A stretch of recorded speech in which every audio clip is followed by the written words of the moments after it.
Bonjour à tous, je suis de retour cette semaine pour une nouvelle vidéo. Alors vous avez été nombreux à me réclamer le retour des vidéos qui parlent, donc cette semaine je suis là et je parle.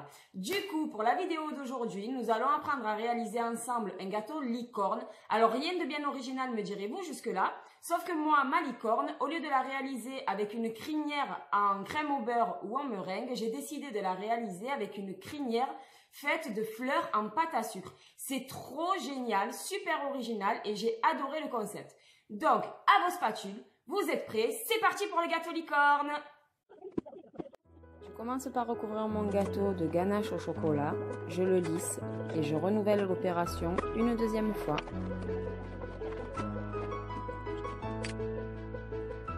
Je recouvre ensuite mon gâteau de pâte à sucre blanche et je viens lisser le tout pour éviter les plis. Pour la corne, je roule un boudin plus épais à la base qu'à la pointe et je l'enroule autour d'un pic à brochette.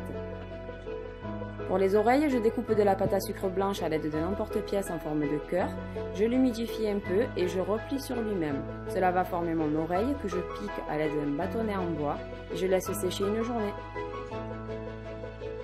Une fois ma pâte à sucre durcie, je vais peindre ma corne avec de la peinture alimentaire dorée.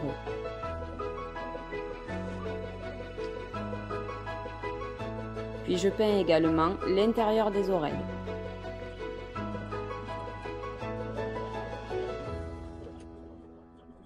Une fois mes éléments secs, je les pique dans le gâteau à l'aide du pic à brochette.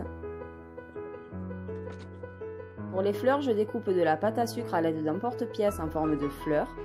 J'y colle une perle au milieu et je les fais sécher sur un tapis en mousse spécial fleurs. Puis je renouvelle l'opération avec plusieurs couleurs de pâte à sucre. Une fois que mes fleurs ont un peu durci, je viens les coller sur mon gâteau licorne à l'aide d'un peu d'eau ou de la colle alimentaire. Vous pouvez voir que j'ai utilisé plusieurs formes et tailles de fleurs. Je modèle ensuite un boudin de pâte à sucre noire pour faire les yeux de la licorne.